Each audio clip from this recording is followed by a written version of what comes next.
My name is Clara Dawson, and for a while everyone thought I'd lost my mind.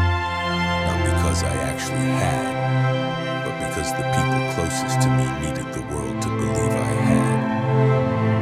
My story isn't simple.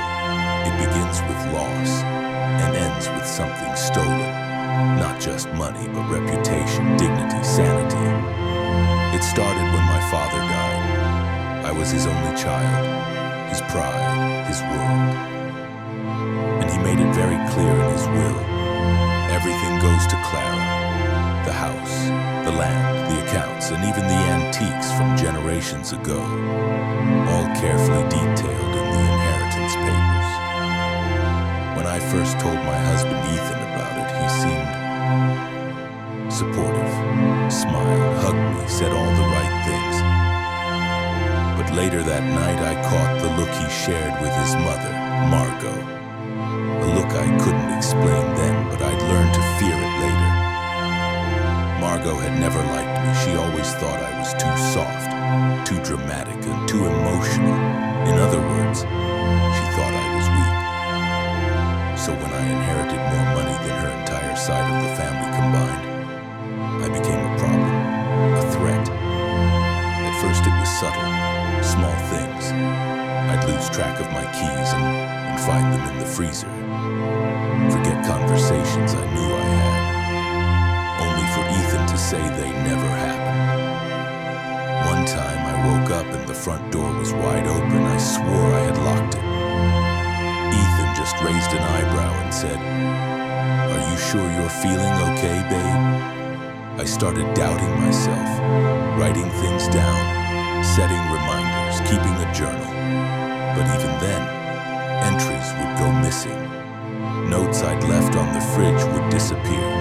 Passwords stopped working. My bank app showed charges I never made. Then came the whispers.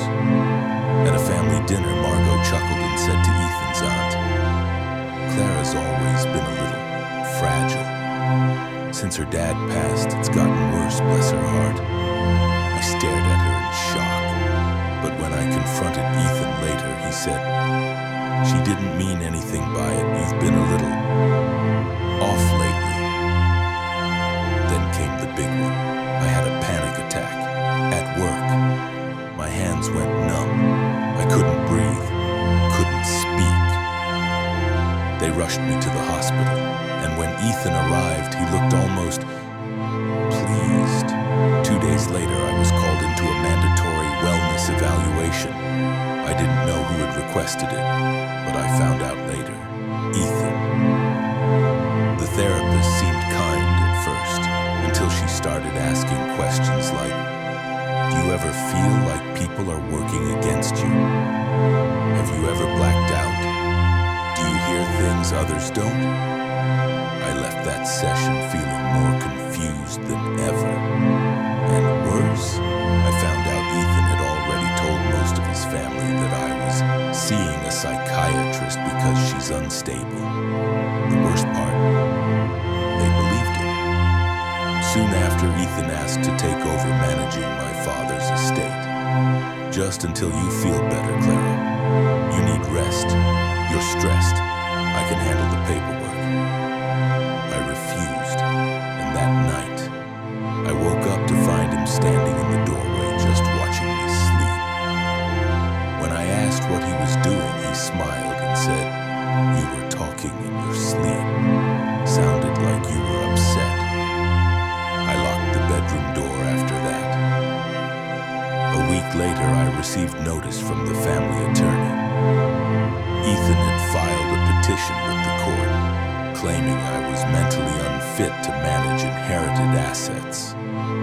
He had attached 3 statements to his claim, one from Margot saying I was showing signs of paranoia, one from Ethan's co-worker saying I had confused dates and yelled during a call, and one from the therapist, who I'd only seen once, suggesting I undergo long-term psychological evaluation. I couldn't believe it.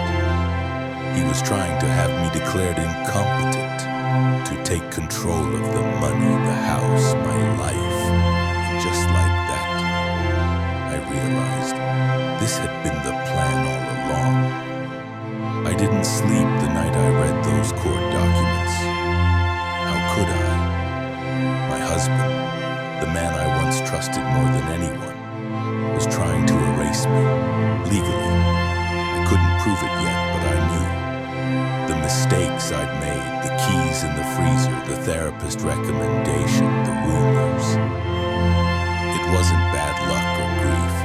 It was a strategy, a setup, and I had walked right into it. The court hearing was in 2 weeks. 2 weeks to prove I wasn't crazy. 2 weeks to stop them from taking my inheritance. 2 weeks to show the world I was still Clara Dawson. But I was alone. My extended family didn't want to get involved. My friends. Most of them believed Ethan. He was charming, composed, concerned. I was the one who had issues.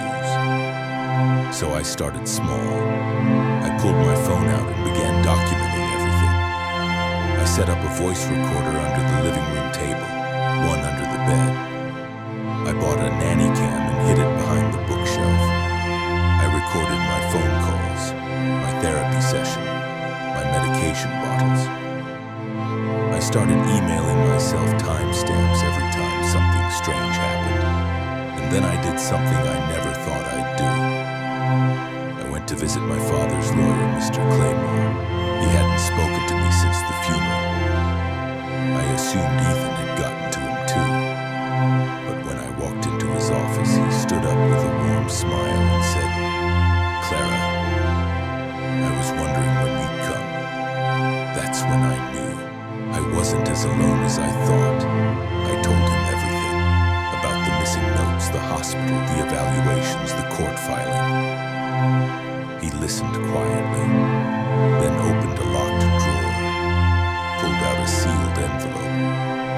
"Your father gave me this, told me to only share it with you if I believed you were being manipulated."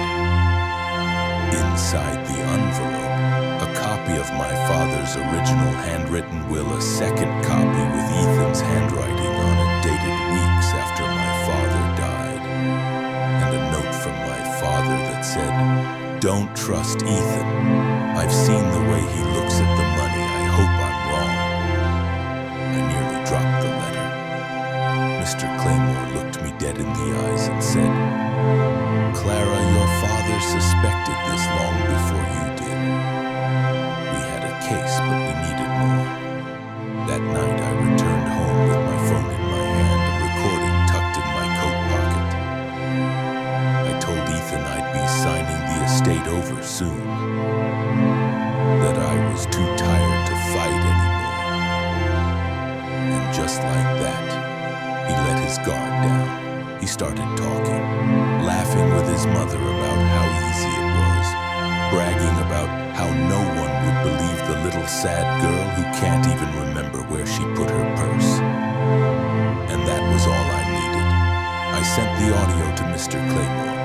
He advised me to stay put, quietly. "Let them think they've won. We'll strike in court." But Margot was getting impatient. She started bringing strangers into my home, people she claimed were evaluators and nurses. They asked invasive questions, took photos, opened drawers. One night, I overheard her on the phone. "After next week, we'll be able to move in. She'll be gone by then.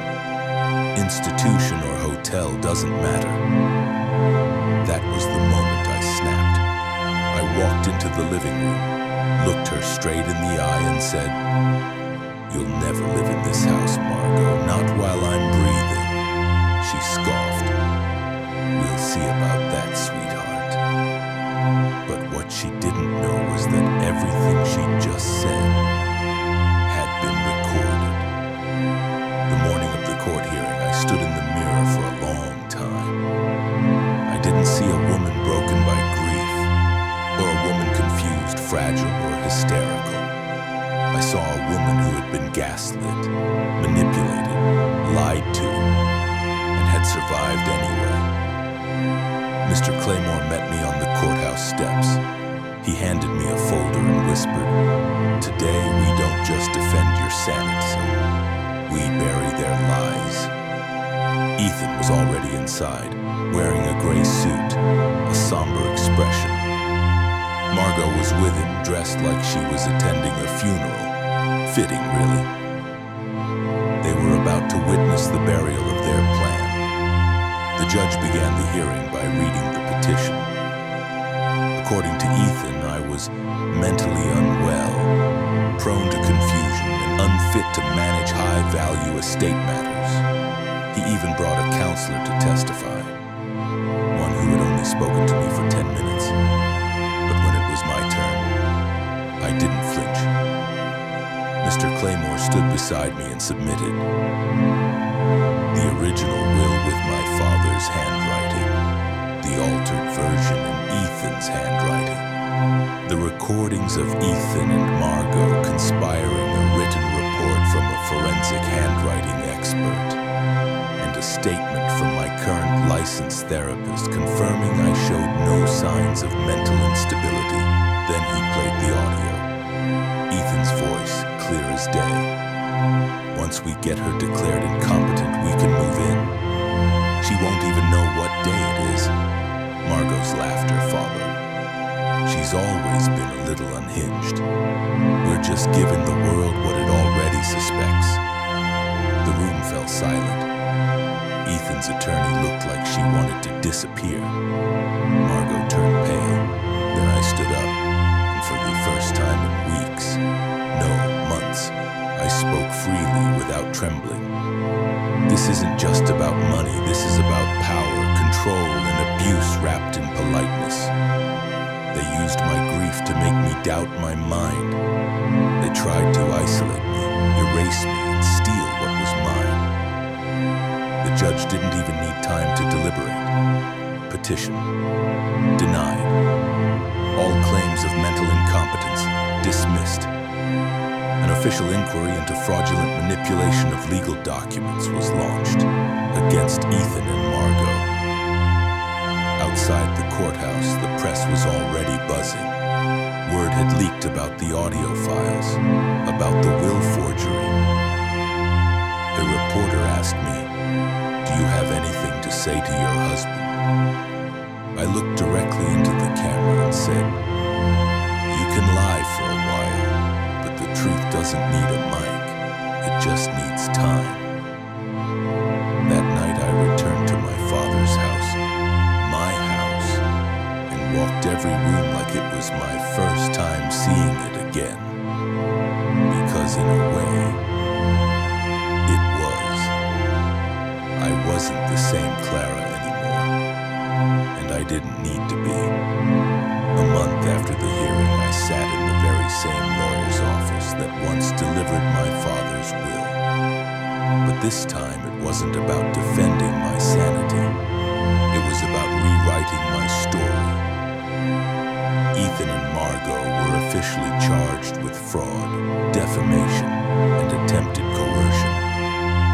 They had forged legal documents, submitted false psychiatric evaluations, and plotted to gain power of attorney over me. The judge issued a restraining order against both of them.